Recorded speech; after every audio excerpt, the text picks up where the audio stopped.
Boa noite a todos. Sejam todos bem-vindos à nossa casa. Hoje nós teremos a nossa reunião, né, que acontece às terças-feiras, a partir das 19h30. Teremos uma colega, né, a expositora Clarissa Teixeira. Ela é da Casa Espírita, do Grupo Espírita Amor à Verdade, de Miguel Couto, em Nova Iguaçu. Então, nós temos uma convidada aqui conosco hoje. Vamos aqui fazer a divulgação dos nossos cursos, né, das nossas grupos de estudos que estão acontecendo nas terças-feiras. Na quinta-feira. A partir de 19 horas, nós temos um estudo do Livro dos Espíritos. Essa turma, esse grupo de estudo, ele já acontece há algum tempo, tá? Mas se alguém tiver interesse, pode vir estudar aqui conosco, às 19 horas, toda quinta-feira. E às 20 horas, nós temos o estudo da mediunidade, que também é aberto ao público. É um grupo de estudo mesmo, tá? E é uma turma que iniciou há pouco tempo. Se alguém tiver interesse, ainda pode pegar aqui o comecinho aqui com a gente, tá? Então, toda quinta-feira, a partir de 19 horas e 20 horas. São duas turmas aqui com grupos de estudos. Conforme eu falei, né, nossa convidada de hoje é Clarissa Teixeira, e ela estará falando sobre mulheres do Evangelho. É o tema do estudo da noite. No próximo sábado, nós teremos aqui Guilherme Machado, que é da nossa casa, vai estar falando sobre a coroa e as asas. E na terça-feira próxima, teremos aqui nossa irmã Jane falando sobre o ministro sábio. Lembrando que o tema central do mês de setembro é Jesus no lar. Então, vamos fazer agora a leitura da página. Ela é retirada do livro Fonte Viva, ditado pelo Espírito Emmanuel, psicografia de Francisco Cândido Xavier. É a lição número 69. Firmeza e constância. Portanto, meus amados irmãos, sede firmes e constantes, sempre abundantes na obra do Senhor, sabendo que o vosso trabalho não é vão. Paulo, primeira epístola aos Coríntios. Muita gente acredita que abraçar a fé será confiar-se ao êxtase improdutivo. A pretexto de garantir a iluminação da alma, muitos corações fogem à luta, trancando-se entre as quatro paredes do santuário doméstico, entre vigílias de adoração e pensamentos profundos acerca dos mistérios divinos, esquecendo-se de que todo o conjunto da vida é criação universal de Deus. Fé representa visão. Visão é conhecimento e capacidade de auxiliar. Quem penetrou a terra espiritual da verdade encontrou o trabalho por graça maior. O Senhor e os discípulos não viveram apenas na contemplação. Oravam, sim, porque ninguém pode sustentar-se sem o banho interior de silêncio, restaurando as próprias forças nas correntes superiores de energia sublime que fluem dos mananciais celestes. A prece e a reflexão constituem o lubrificante sutil em nossa máquina de experiências cotidianas. Importa reconhecer, porém, que o mestre e os aprendizes lutaram, serviram e sofreram na lavoura ativa do bem e que o Evangelho estabelece incessante trabalho para quantos lhe esposam os princípios salvadores. Aceitar o cristianismo é renovar-se para as alturas, e só o clima do serviço consegue reestruturar o espírito e santificar-lhe o destino. Paulo de Tarso, invariavelmente peremptório, nas advertências e avisos, escrevendo aos coríntios, encareceu a necessidade de nossa firmeza e constância nas tarefas de elevação, para que sejamos abundantes em ações nobres com o Senhor. Agir ajudando, criar alegria, concórdia e esperanças, abrir novos horizontes ao conhecimento superior e melhorar a vida onde estivermos, é o apostolado de quantos se devotaram à Boa Nova. Procuremos as águas vivas da prece para lenir o coração, mas não nos esqueçamos de acionar os nossos sentimentos, raciocínios e braços no progresso e aperfeiçoamento de nós mesmos, de todos e de tudo, compreendendo que Jesus reclama obreiros diligentes para a edificação de seu reino em toda a terra. Graças a Deus. Então vamos fechar nossos olhos, levar nossos pensamentos a Deus, nosso Pai, a Jesus, nosso irmão, agradecendo a oportunidade de estarmos aqui nesta noite. Obrigada, Senhor, pelo momento, pelos minutos que aqui passaremos. Obrigada por estarmos aqui envolvidos em teus ensinamentos, envolvidos em tuas vibrações de amor. Te pedimos pela nossa irmã Clarissa, que está aqui conosco, que ela possa trazer o estudo envolvida, Senhor, em seu amor, em sua paz, que ela possa ser envolvida pelos benfeitores amigos da espiritualidade amiga, Senhor. Envolva cada um de nós aqui presente e também nossos irmãos internautas que estão acompanhando conosco a reunião, que eles possam sentir a sua presença, envolvendo-lhes em sua bendita paz. E assim te pedimos a permissão para darmos por iniciada a reunião da noite de hoje. Fique conosco, Pai, hoje, agora e sempre. Graças a Deus. Então nós convidamos Clarissa para estar aqui conosco.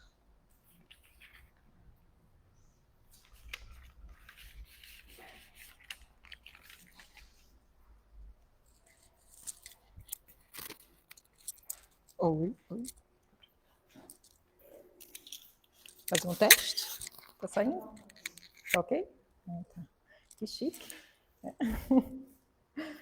Boa noite a todos. Ficar aqui a princípio para ver direitinho, se vocês me verem. Né? Meu nome é Clarissa. Acredito que muitos não me conhecem, já não me conhecem, né? Talvez, vou chutar que possam conhecer a minha mãe. Inclusive, esteve aqui recentemente também, que a gente esteve presente, né? É a Marta, não sei se vão estar cientes, né? E estamos aí trilhando o caminho. Já conheço a casa, já estive aqui de outros tempos, né? Uma casa também já antiga, né? Comentei com ela que dá para contar nos dedos as vezes que eu estive aqui, mas conheço já a casa.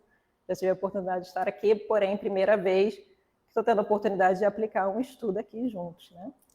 Então, me sinto feliz de estar num local novo, conhecendo novos colegas de movimento, tá? E queria também retribuir as boas-vindas a todos aqui presentes.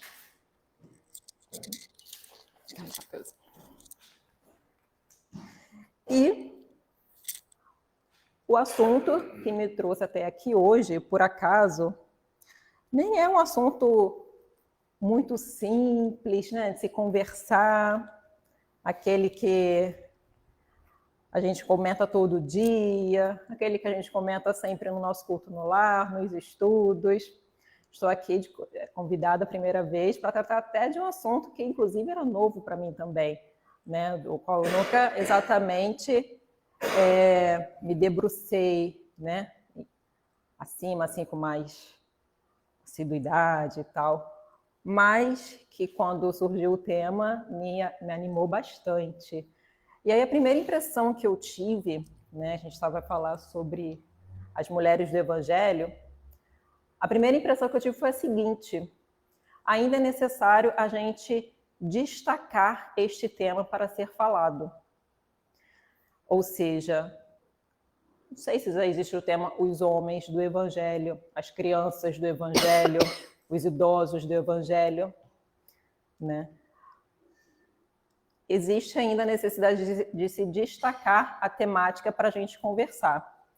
E se ainda existe uma necessidade, é porque em algum momento isso ficou obscurecido, isso ficou abafado, né? Isso foi, de certa forma, ali oprimido. De fato, se a gente busca o Evangelho, estuda, é muito comum, não apenas no Evangelho, mas em toda a história nossa, né, de todos os livros da história, da ciência, realmente é muito comum a gente encontrar ali nomes masculinos e poucos nomes femininos. É ou não é?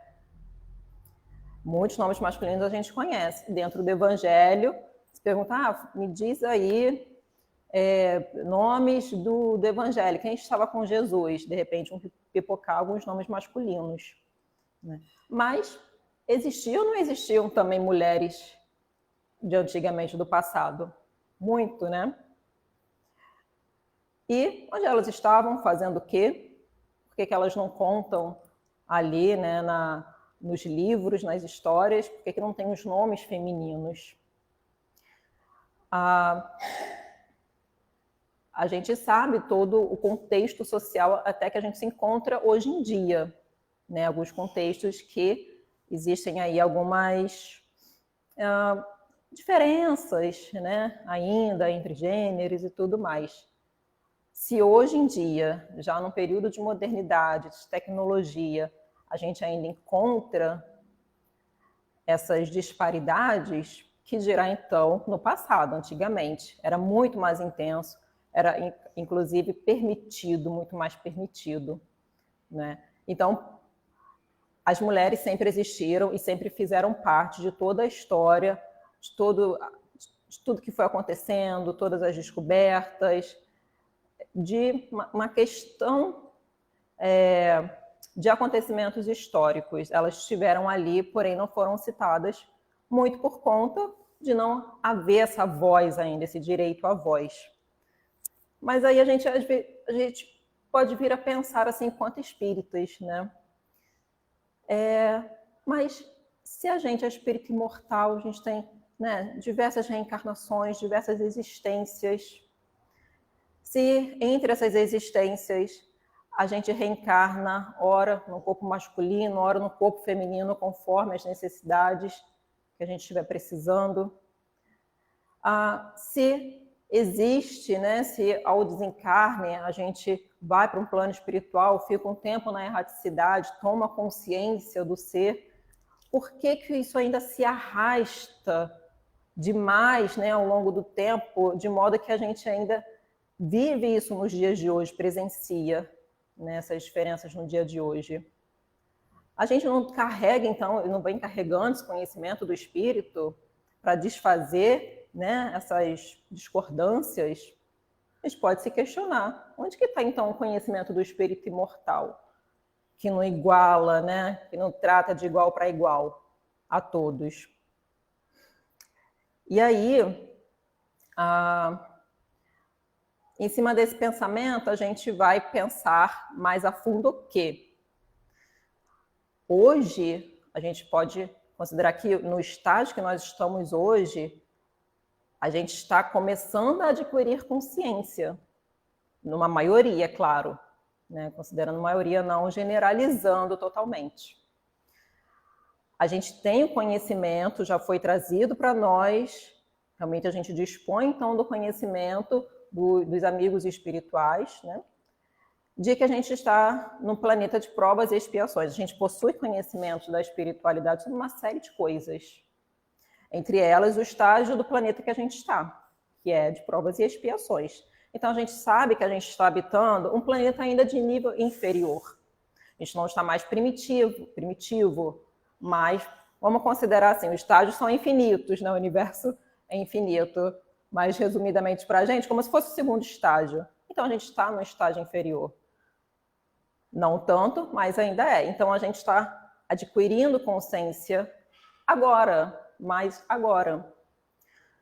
Então, no passado, todas as diversas existências que a gente vinha tendo, os diversos desencarnes, muitas das vezes a gente estava ainda imerso em inconsciência. Às vezes o período ali na erraticidade, né, ou seja, no plano espiritual enquanto desencarnado, era às vezes passava despercebido para a gente. Quanto mais o espírito inconsciente mais apegado à matéria, também porque mais a necessidade da influência da matéria para a própria evolução dele. E se hoje nós já somos bastante materializados e materialistas, que dirá antigamente também. Então a gente vem de um longo período aí em muita inconsciência, adquirindo a pouco, a gente sabe que a evolução é gradual, pouco a pouco conhecendo um pouquinho mais. Por isso, então, que a gente ainda carrega esses resquícios de antigamente. Tanto que eu separei um trechinho de Joana, que ela diz o seguinte, agora é para lá ou para cá mesmo? Ó, o livro Joana de Ângeles, no livro Triunfo Pessoal, ela diz justamente sobre isso. Ela comenta, sendo o trânsito evolutivo nas faixas do primitivismo de mais longa duração. Então, assim, ó, a gente se arrasta, é lento, mais longa duração. Aí ela diz, os instintos primários predominam. E aí é sempre aguardando o concurso da razão e do discernimento para substituir por emoções de harmonia, né, propiciadoras da saúde psicológica, mental e física. A gente está no período ali adquirindo a razão para harmonizar todas essas emoções.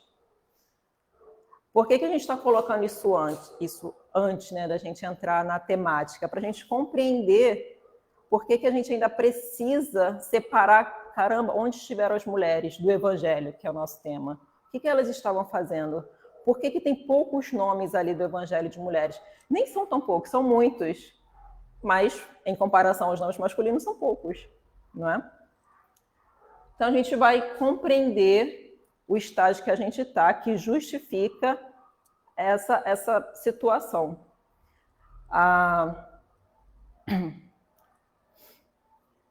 Dentro dos instintos primários que predomina, que a Joana fala, o que vai também justificar esse nosso modo de ser está relacionado a isso. Porque dentro da questão primária, primitiva, as emoções ainda não estão, né, desenvolvidas, os sentimentos ainda não estão desenvolvidos. Numa vida primitiva, uma vida mais material, o que predomina? Se a gente pensar no reino, por exemplo, animal que a gente tem no nosso planeta, né? Qual é a lei, né, do mundo primitivo, as leis primitivas ali, né, no reino mais animal, mais material? A força, né, a força predomina. Então, o mais forte, ele vence, ele lidera o bando. O mais forte domina o mais fraco. É a lei da força. A força, quem é o mais forte sempre se sobressai. Lá atrás, a gente veio bastante carregando esse instinto. E a gente sabe que se a gente comparar os organismos masculino e feminino, o masculino a gente sabe que ele é o mais forte fisicamente que o feminino.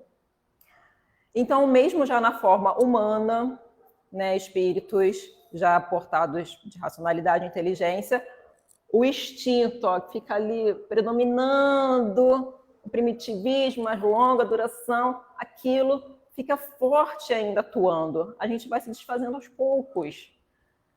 E aí a gente vai se readaptando ao meio que a gente está vivendo, né? E acontecia esses enganos, esses equívocos, realmente, então, do homem se considerar melhor que a mulher, superior, uma série de questões. Muitas das vezes, na época de Jesus, a gente pode falar a mulher então era tratada como uma mercadoria. Muitas das vezes questionava se tinha alma, né? A voz dela era menor do que a de um homem bandido, tinha menos poder, menos influência. Se acontecia algum crime, se o criminoso dissesse alguma coisa diferente da mulher, ele teria razão, né? Mesmo ele sendo culpado, as versões. Então, isso tudo é relatado para a gente. Emmanuel conta isso no livro Pão Nosso, na lição 92. Não coloquei aqui não, porque eu tive que reduzir, né? Então, a gente vem carregando esses instintos, a gente vai desenvolvendo, é claro, mas sempre ficando resquícios, reminiscências, a gente readaptando a nova realidade. Hoje em dia, a gente ainda sente que existe ali situações, disparidades, que já são no cotidiano, em pequenas coisas, né? A gente ainda sente que não está exatamente igualzinho em respeito, em consideração, em igualdade, a gente sente que ainda não está. A gente tem aqui um grupo bastante diverso, né? Homens e mulheres. Aí fica uma pergunta mais diretamente para quem está habitando corpos femininos no momento, né? Principalmente quem já está há mais tempo, as senhoras que já vieram, né, também já presenciaram bastante coisa, a gente sabe que ainda não está ali, ainda tudo igualzinho, respeito mútuo igual. Ainda tem bastante a se batalhar, bastante ainda a se conquistar. E por que é importante a gente hoje tendo essas informações, né, a gente se valer delas para realmente soltar isso de vez e harmonizar as emoções. Primeiro que a gente já tem um conhecimento. Se a gente recebeu o conhecimento já da espiritualidade amiga, significa que eles já consideram que a gente tem recursos para avançar, para alavancar, né? E, justamente, eles estão querendo dizer que essa fase já passou para a gente. Os instintos eles foram muito bons para a nossa sobrevivência do passado, mas a gente não tem mais necessidade de agir por instinto. A gente agora tem recursos mais sofisticados de sobrevivência, para a nossa própria sobrevivência. A gente desenvolveu, a gente agora está numa era da intelectualidade. Estamos na fase do intelecto, então é preciso dissipar todo esse histórico passado. Desculpa. Para a gente realmente entrar com tudo na era da intelectualidade. E aí, de novo, se a gente comparar organismos masculinos e femininos, quem se sobressai no intelecto? Nenhum dos dois, porque aí não tem diferença nenhuma. A hierarquia, então, já vai ser absolutamente natural, dependendo do esforço de cada um. Não tem absolutamente diferença. E o passo seguinte é o qual? Da moralidade, que é sempre o mais demorado a se conquistar, né? Se a gente não desgarrar desses resquícios lá de trás, a gente não vai conseguir avançar para chegar em moralidade. A gente vai ficar para trás, quem sabe a gente não vai conseguir nem acompanhar a evolução do planeta. Porque isso não é só dado a quem está hoje habitando o corpo masculino, porque todos nós estamos aí, né, nas diversas reencarnações. Então, todos nós estamos mergulhados nesses efeitos de causas passadas, homens e mulheres. A gente sabe que está para todos, que todos nós carregamos esse sentimento ainda. A gente se pega. Costumo dizer que a gente tem parte do princípio que nós somos tudo, de ruim no caso, né? Considerando que a gente está no planeta de provas e expiações. Porque a partir do momento que a gente diz que sim, eu sou, né? Então, sim, eu sou vaidoso, sim, eu sou machista, sim, eu sou, né? Qualquer coisa, todo tipo de paixão, a partir do momento que a gente diz que sim, a gente tem oportunidade de olhar quando acontecer para se transformar. Se a gente negar, se porventura acontecer qualquer coisinha, a gente não vai perceber. Então, a gente parte do princípio que sim, né? Mas não é para se apegar a essa condição, é no intuito de realmente buscar um melhoramento, reconhecer para melhorar, né? Toda cura vem do diagnóstico, né? Então, dito tudo isso, foi para a gente introduzir que existem histórias não contadas, não declaradas, de discípulas de Jesus, justamente. a gente está falando aqui de mulheres do Evangelho, vou chutar que de repente a gente lembre dos nomes mais vultosos, né? Maria, mãe, Maria de Magdala, Joana de Cusa, todas essas, inclusive, que foram citados os nomes, que curiosamente, todas que têm os nomes citados, Marta, Maria, Dorcas, foram mulheres que tinham alguma condição social. Elas eram um pouco mais consideradas na época. Agora, todo o restante de mulheres que estão no Evangelho, citadas no Evangelho, né? Que esbarraram com Jesus, nem sequer a gente sabe o nome. Mulher hemorroísa, a viúva e o óbolo, viúva de Naim, outras tantas. Até anotei aqui algumas. Mulher samaritana, né? Todas conhecidas, mas nenhum nome a gente conhece. E aí, existe um livro muito, muito interessante, que chama-se Mulheres Fascinantes, a presença feminina na vida de Jesus, que justamente ele é de Leon Tolstói, que foi um escritor e filósofo russo, e psicografado por uma médium, não bota ainda, foi início do século, né? Sirineia e Holanda. Porque ele justamente, quando ele estava ali no plano espiritual, fazendo seus estudos, ele viu quantas histórias existiam anônimas, né, e desconhecidas para a gente aqui. E aí ele, ali, escritor e tudo mais, começou uma investigação, né, dentro dessas histórias e começou a fazer entrevistas, buscar essas personagens e entrevistá-las e contar as histórias delas. E aí ele acabou pegando histórias, o livro conta só de histórias de mulheres anônimas do Evangelho, mas que todas essas histórias têm traço de passagem no Evangelho contado pelos apóstolos. E o que se sucedeu depois daquela passagem. E aí eu trouxe aqui para a gente conhecer a história de né, uma personagem que é uma história incrível, que é interessante, que não são pessoas que só chegou ali e viu Jesus. Pessoas o qual Jesus chegou, se direcionou para conversar, foi diretamente convidou, participou de reuniões juntos ali com Jesus, das pregações, né? Comeu com Jesus, tocou, abraçou, foi relações íntimas com Jesus, presente ali, que é a história dessa que a gente vai conhecer, da Rebeca.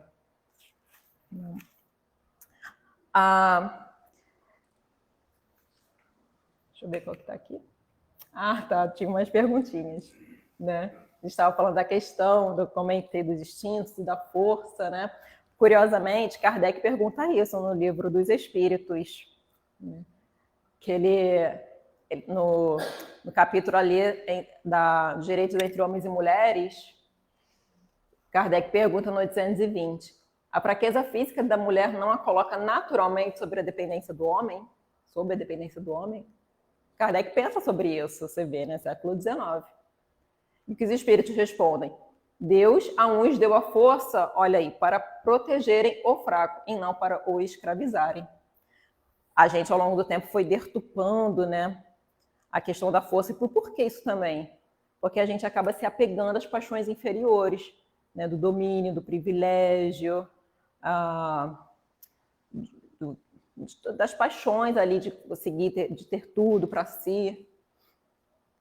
E um trechinho da pergunta 818, uma anterior. Entre homens moralmente pouco adiantados, a força faz o direito. Nós já não estamos mais nesse estágio, acredito, talvez em algumas civilizações ainda do planeta, isso ainda rege, né? Mas, com certeza, a gente já conseguiu transmutar bastante essa realidade. E aí Kardec pergunta também, são iguais, afinal, perante Deus, o homem e a mulher, e têm os mesmos direitos? E aí o que a gente comentou, não ortogou Deus a ambos a inteligência do bem e do mal e a faculdade de progredir? Então é justamente sobre isso. Não tem mais por que a gente diferenciar gêneros, se a gente sente isso ainda no nosso coração, a gente sabe que é resquício do passado, porque somos absolutamente iguais no atributo da inteligência que Deus deu a todos. Algumas coisas diferem, obviamente, por conta de necessidades mais específicas ali de cada existência, a qual a gente precisa passar, né? Uma das mais nítidas, né? Uma das mais essenciais, justamente porque a mulher gera, né, um filho, né? Uma responsável por colocar uma vida, a prova, né, da maternidade, ela é muito significante para o desenvolvimento espiritual da paternidade também, obviamente. Mas aí, justamente, pelo processo de gestação, modifica um pouco a gravidade, vamos considerar assim, né? E por receber e toda aquela relação, né? Modifica um pouco. Lembrei até de uma história, mas não vou contar nessa, não. Então, vou pular isso aqui, né? O livro começa Leon Tolstói contando justamente que Jesus, ele caminhou por muitos lugares, ele teve contato com muitas pessoas. E quem são essas pessoas, onde estão, o que fazem? Né? Ele separa algumas histórias. Vocês conhecem esse trecho, essa passagem do óvulo da viúva? Né? Vou relembrar, não precisa ler não. Jesus estava em Jerusalém, no templo de Jerusalém, era um templo muito famoso, muito conhecido, muito importante da região, né? E ele aglomerava uma multidão imensa que ali buscava a salvação, buscava a bênção de Deus, né? E nesse templo existia uma urna, né? O tesouro do templo, que eles chamavam, né? Onde cada um colocava ali a sua oferenda, dava a sua doação em prol, então, da bênção de Deus. Então, toda manhã, o templo ele enchia, lotava. E, determinada manhã, uma manhã muito quente, Jesus estava ali com seus discípulos e começou a encher o templo. Quando abriram as portas, fez, então, a fila gigante, né, para cada um depositar a sua oferta ali no cofre ali do templo. E aí ele observou que pobres e ricos, todo mundo depositando, e muitos depositavam muitas moedas, os mais ricos. Colocava ali uma fortuna. Até que veio uma senhorinha, passou uma senhorinha, e colocou umas 2 moedinhas de valor muito baixo, um valor ínfimo, né? E Jesus então comenta com os discípulos, observando aquela cena. Em verdade vos digo que essa pobre viúva, Jesus já sabendo que era uma mulher idosa e viúva, deitou, né, colocou ali o dinheiro mais do que todos os que deitaram na arca do tesouro. Porque todos ali deitaram os que lhe sobrava, mas ela, em sua pobreza, deu tudo que tinha, todo o seu sustento. E a passagem ficou conhecida como o óvulo da viúva. O que a gente não sabe dessa passagem que seguiu adiante é que ela não estava sozinha. Essa senhora, ela estava acompanhada de sua neta, de nome Rebeca, uma jovem que a gente entende ali está entre seus 19 e 20 anos. A avó cuidava dessa neta, né? Depois que a mãe faleceu, o pai abandonou. Então a avó criou a neta. A neta acompanhou, elas vieram de uma aldeia muito longínqua, né? Fizeram uma viagem cansativa, numa caravana, porque era um desejo já antigo da avó visitar o templo de Jerusalém e depositar a sua oferta. Guardou o dinheirinho suado, que era muito difícil para as mulheres conseguirem, sobretudo as viúvas, né? Todo o amparo que a mulher tinha na época vinha de homens. Se não houvesse algum homem, alguma figura masculina na vida dessa mulher, ela era absolutamente desamparada, abandonada, passava fome, passava por todo tipo de dificuldade. Então, era o sonho dessa senhora estar ali, e aconteceu esse momento e a neta acompanhou. Foram em caravana, chegaram cedo, quando justamente até, inclusive, um detalhe, né, que me chamou a atenção, quando aconteceu a fila, quando abriram-se a porta, aquela multidão foi ali, foi fazendo a fila, não houve nada de como é que fala, da preferência aos idosos, nada disso. Pelo contrário, foi empurrada, inclusive. São pequenos detalhes que a gente observa que, pelo menos, ainda existe, né? Melhoramos um pouquinho, mas ainda existe. E a neta ali amparando, cuidando com todo zelo, todo carinho, acompanhando a avó. Então, a avó ficou, a viúva, então, né? A avó ficou muito contente de ter feito aquele gesto, participar ali do culto e tal. E aí, passado esse momento, essa manhã, todos da caravana procuraram uma hospedaria e elas não tinham condição de uma hospedaria. Então, se acomodaram numa das carroças, né, que elas vieram. Ali, acomodadas na carroça, procurou nos pertences ali o que tinha alguma coisa para comer, tinha um pão, que ele comeu até um pão duro, dividiram. Ela pegou uma água numa fonte que tinha ali perto, né, que eles separavam fontezinhas. Ali comeram, inclusive agradeceram pelo alimento do dia, e ali ficaram até esperar o amanhecer, quando a caravana sairia. Só que o que acontece, surpresa do destino, é que a avó então vem a desencarnar nesta noite, dormindo. E quando amanheceu, a jovem então se deparou com a avó desencarnada, inclusive com um semblante bastante sereno. E o mundo ali já revirou. Então a caravana se juntou, fez o sepultamento, e quando estavam voltando, foi tudo muito simples, muito rápido. Enquanto estavam todos voltando então para a caravana, dado então o sepultamento, a jovem estava completamente transtornada, caminhando mais atrás, em silêncio, já que nenhum daqueles ali tiveram ali o sentimento, o ímpeto de acolher. Então ela ficou mais afastada, enquanto ele estava com seus assuntos triviais, caminhando, né, nesse grupo. E outra surpresa do destino, enquanto ela caminhava mais afastada, passando então por uma viela, ela acabou sendo assaltada, raptada. Um bêbado, bastante sujo, né? Um homem bastante desvirtuado, colocam assim, ali as características de sujeira, de bebida, de fedor, acaba agarrando, né, ela por trás, tampa a respiração para não gritar, aquela coisa. Ela desmaia e ali ela acaba sofrendo um estupro. E quando ela acorda, desperta, ainda de noite, ela percebe, ela está naquele lugar sujo, naquela viela, com ratos ali em volta, o corpo completamente dolorido, ela entra em desespero, começa a chorar, vê que não tem mais ninguém perto ali da caravana, e pensa, preciso achar a caravana para voltar para casa. E ela vai caminhando e não acha ninguém, completamente roupas rasgadas, suja, completamente dolorida e transtornada. E não achando, ela chega ali na Praça do Templo e acaba adormecendo num dos bancos ali apoiada. E é acordada, então, bruscamente por um guarda ali do templo que começa a organizar as coisas para receber um novo grupo. E é enxotada por esse guarda, xinga, manda sair, que ali não é o lugar dela, porém ele dá ainda uma moedinha para ela, tenta falar alguma coisa, ele bloqueia, fala dela, não quero saber da sua história, né? E indica ela um lugar para ela ir. Ó, você segue na rua ali, você vai encontrar uma casa assim, assim, assado. Lá é o seu lugar, toma aqui essa moeda.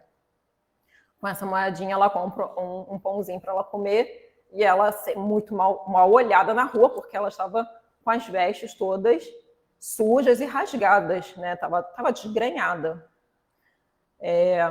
Ele segue, então, esse conselho que esse homem ríspido faz a ela, e quando está caminhando, percebe, então, a casa descrita, e que ela considera de muito mau gosto pelas cores, pelos formatos.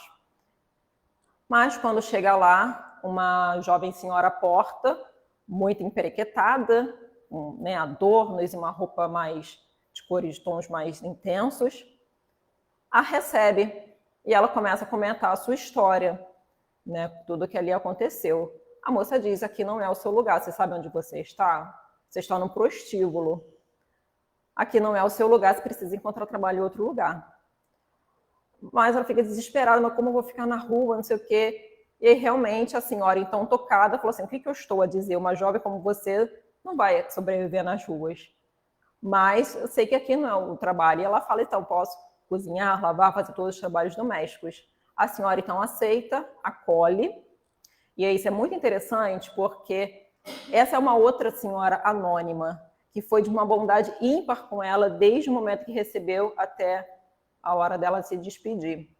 Ela acolheu realmente amorosamente e protegeu ela até o fim. Que, aliás, nem é citado o nome dela também na história, né? Dessa dona do bordel. Então, a jovem passa a trabalhar nesse bordel, só com os trabalhos ali de cozinha, de casa, todos os trabalhos e serviços gerais ali, né? E ela fala, de noite você fica no seu cantinho, vai para o seu quarto para não ter que ficar aqui no presencial e não correr nenhum risco. Só que, de vez em quando, um ou outro cliente via ela, né, de relance e perguntava.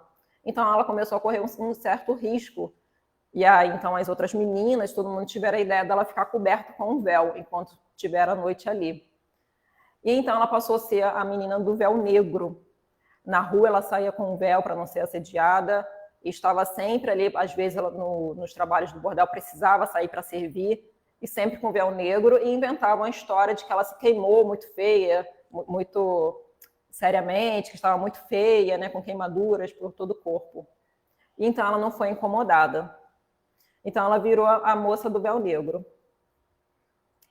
E aconteceu que nessa relação, naquela casa com aquelas moças, né, com aquelas mulheres, ela começou, primeiro ela se assustou com tudo que ela via, depois ela começou a observar o lado humano daquelas meninas, que muitas estavam ali por circunstância do destino, né, com força do destino. E começou a ver todas aquelas dores, aquelas aspirações que elas tinham, e ela acabou virando uma... como é que fala? A ouvinte, né? A conselheira. Todas as moças procuravam ela para conversar sobre suas dores. E ela ouvia aquilo, ela sentia que tinha que ajudar de alguma forma, mas ela não sabia o que dizer, o que falar. Ela sabia que tinha algo para dizer, mas ela não tinha dentro dela esse conhecimento. Eu sei que eu precisava entregar alguma coisa a mais para elas, mas eu não sei o quê. O tempo passando, a Aline assim, começou a sentir a saudade da avó, pensava muito, né? Será que ela está me aprovando? Não. E aí, nesse sentimento de saudade da avó, ela teve a ideia de repetir o gesto da avó e uma moedinha de gorjeta que ela ganhou, muito rara certa vez, ela separou para entregar ao templo, igualmente a avó fez no passado. Nisso, ela ainda então, numa manhã ao templo, deixa a sua oferta também, vestida em véus negros, né, completamente coberta. Eis que ali, então, Jesus a vê, né? Então, tem um encontro novamente. E Jesus reconhece quem era aquela moça. E mesmo estando em véus negros, Jesus conhece, vê a face dela e vê a face interna dela e por tudo que ela estava passando. Né? Todas aquelas provações que ela estava enfrentando. E eu separei alguns trechinhos, tanto de fala de Jesus como dela, que eu achei interessante, só para a gente sentir, né, essa discípula. Quando Jesus a vê, né, depositando ali, Jesus comenta com Pedro: lírios de extrema alvura e doce perfume emergem dos charcos. Em vão os ventos e as chuvas balançam e fustigam neles, tentando espirrar fete da lama. Eles continuam lá belos, puros, altaneiros, exalando inigualável aroma, alegrando e confortando corações. Levantando-se Jesus, encaminhando-se para a jovem. Olha a importância disso. Rebeca chama pelo nome. Da primeira vez, Jesus só comentou sobre a avó, sobre a viúva. Viu a neta ali. Agora, o encontro com ela, Jesus a reconhece. Jesus diz para ela: "Sê bem-vinda entre aqueles que foram escolhidos para divulgar as verdades de meu Pai." Jesus é muito forte, né, gente? Vem conosco, pois precisamos conversar. A partir daí, Jesus convida, então, Rebeca, e ela começa a participar de todas as pregações, né? Tinha os horários ali, né? Tanto nas casas dos discípulos, em outros lugares. Ela muda toda a sua rotina de trabalho, adianta as coisas, dorme mais tarde, acorda mais cedo, não perdia nenhuma reunião com Jesus. Então, ali ela acha então tudo que ela estava procurando, tudo aquilo que ela queria dizer para as colegas, né, no prostíbulo, ela encontra toda a verdade que ela estava buscando na vida, ela encontra. Ela, então, se centraliza, se equilibra e passa a ajudar veementemente as colegas do prostíbulo, né, com as novas informações. Ela começa a pedir folgas para a dona, e a dona o que faz? A dona percebe, né, deve ser para encontrar com Jesus. Ela percebe o significado daquilo para Rebeca e libera sem grandes preocupações, né? Isso para a gente ver a importância também dessa dona do bordel, que seria uma mulher facilmente ali apedrejada, amaldiçoada naquele tempo, e foi uma alma nobre que acolheu essa jovem, que permitiu ela cumprir o seu apostolado. Em determinado momento, Jesus comenta com ela: trabalharás como minha discípula, meiga Rebeca. Doarás mais que a moedinha deposta no gasofilácio, né, esse nomezinho que dava ao cofre. Doarás o coração. Num outro determinado momento, ele comenta com ela. Aqui são frases que eu quis destacar porque tem uma importância interessante para a gente também. Presenciarás coisas que te magoarão e terás que conviver com elas sem perder a serenidade, uma vez que fazem parte do estágio evolutivo do mundo que habitas. Jamais te afastes do convívio social. Assim, Rebeca se tornou uma conhecedora dos ensinos de Jesus até o momento, então, da crucificação, que foi um momento de grande dor para ela, onde ela se viu, em certos momentos, desesperada, mas sempre a lembrança dos ensinos do Cristo, agora, aliviava.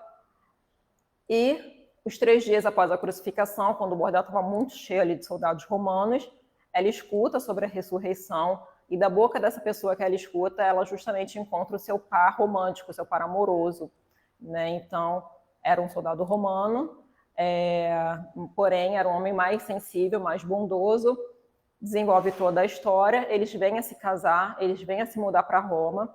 Chegando em Roma, ela fica abismada com tudo que ela encontra, a cidade que unicamente só explorava todo tipo de vício, praticamente não tinham valores ali, era raro encontrar qualquer tipo de princípios, de valores morais, tudo era exuberante demais em todo tipo de vício, de exagero, de dinheiro, de sexo, de bebida, de droga, tudo.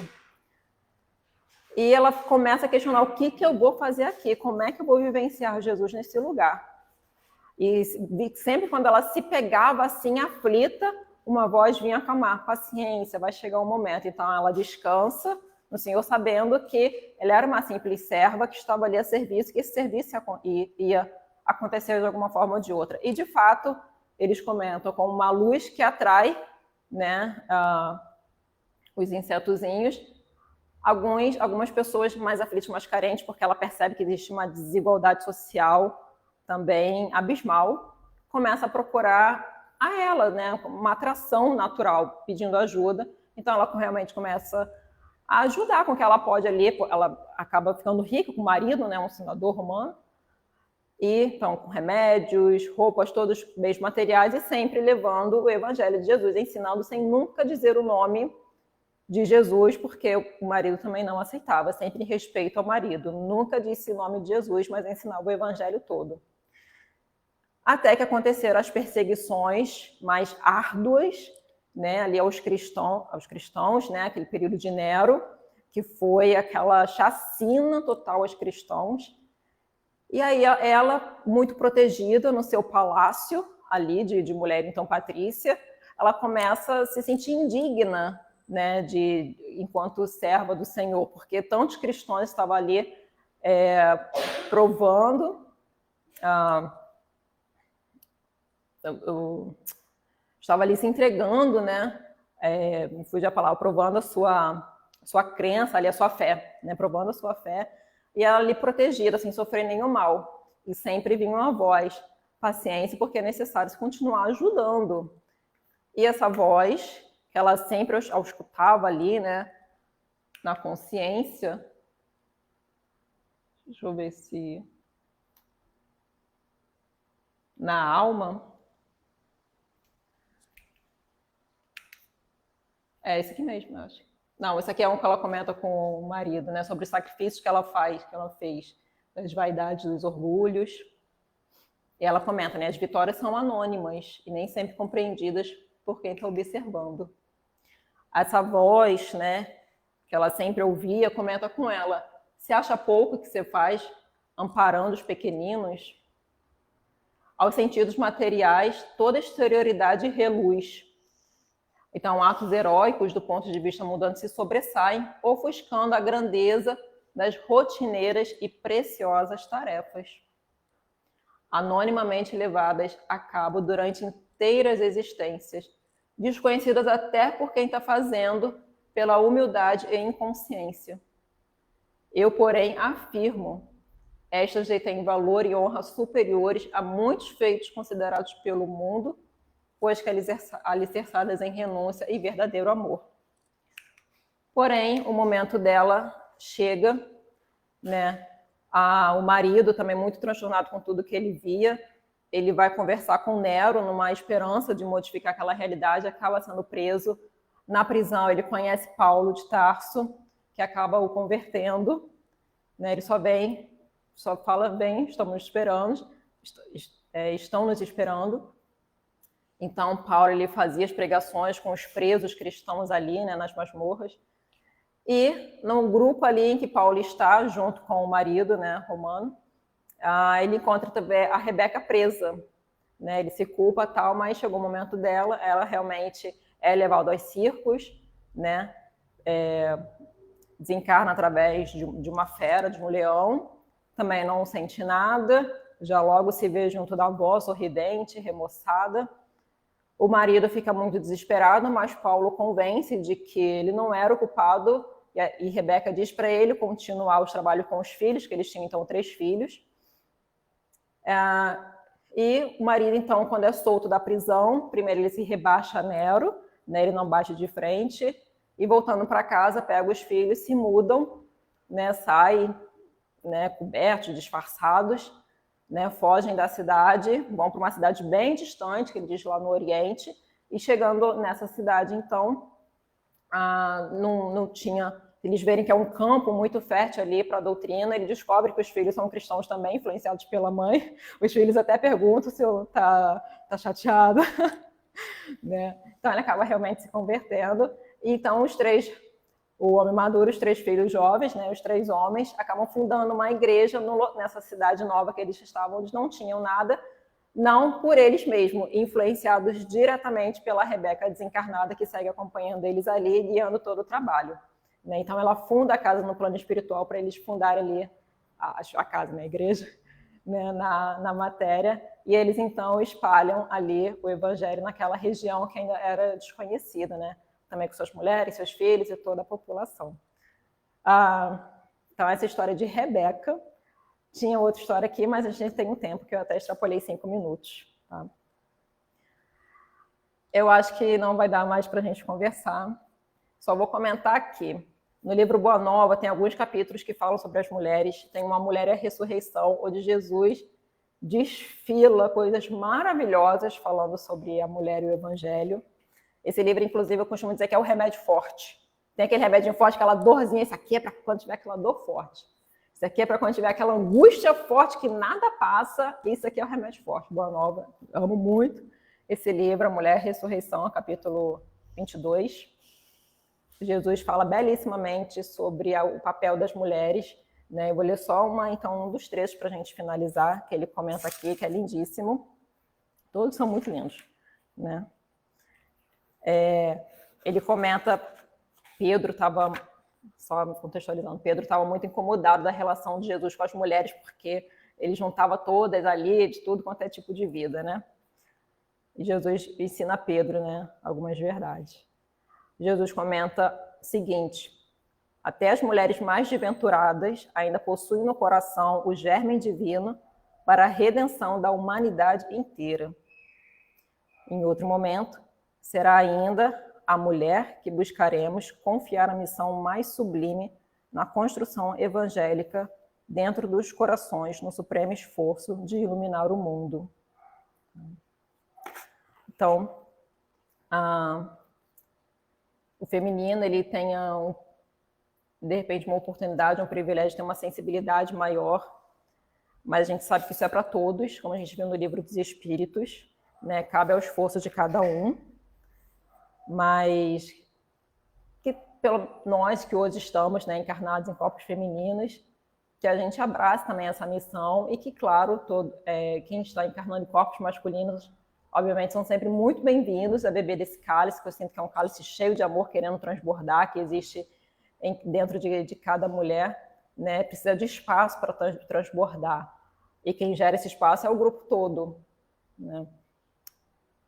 Então, que a gente consiga transbordar o nosso cálice de amor que está dentro de nós, mulheres e homens, para receber e transbordar o seu também. Obrigada, então, gente, pela atenção. Desculpa o horário, tá bom? Muito obrigada. Uma boa noite para todos, bom retorno ao lar de vocês. Tá? Sigamos firmes.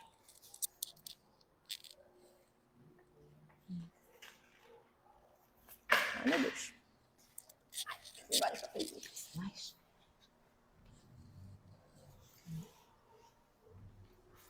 Tem essa ali. Então, nós agradecemos a Clarissa. Seja bem-vinda. E outras vezes também, que a gente vai estar. Vamos aguardar você aqui novamente. Muito bom ter aqui você conosco. Mando um abraço para os amigos lá da sua casa espírita, para o Grupo Espírita Amor à Verdade. Nós agradecemos também a presença de todos vocês. Vamos finalizar agora o primeiro momento da nossa reunião. Vamos iniciar o passe. Pedimos que aqueles que ficarem aqui aguardando, que permaneçam em silêncio, tá bom?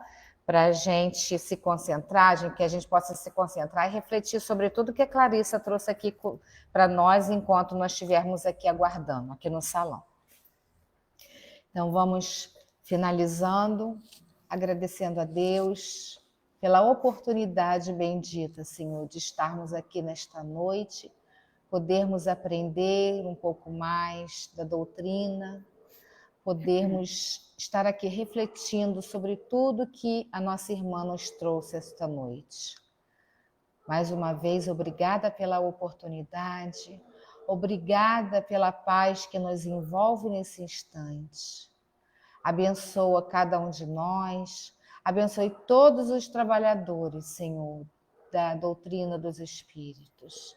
Nossos irmãos também que se encontram em seus lares, por motivos de saúde, não puderam estar aqui conosco, por qualquer outro motivo, que eles estejam recebendo, Senhor, a sua luz, o seu abraço.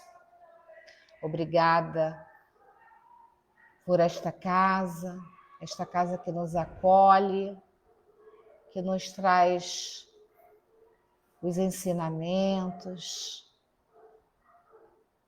esta bendita casa, Senhor.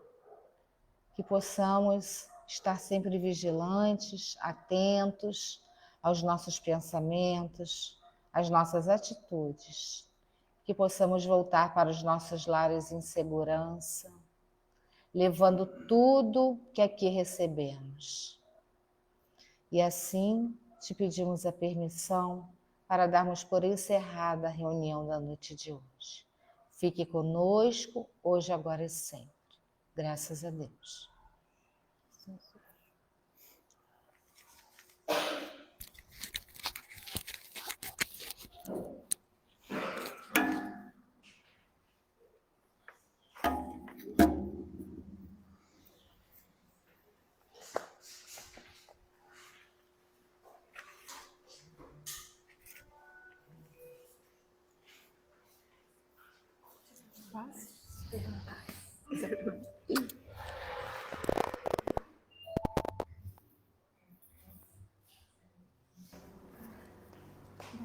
Vai ser o momento do passe agora, né? Isso.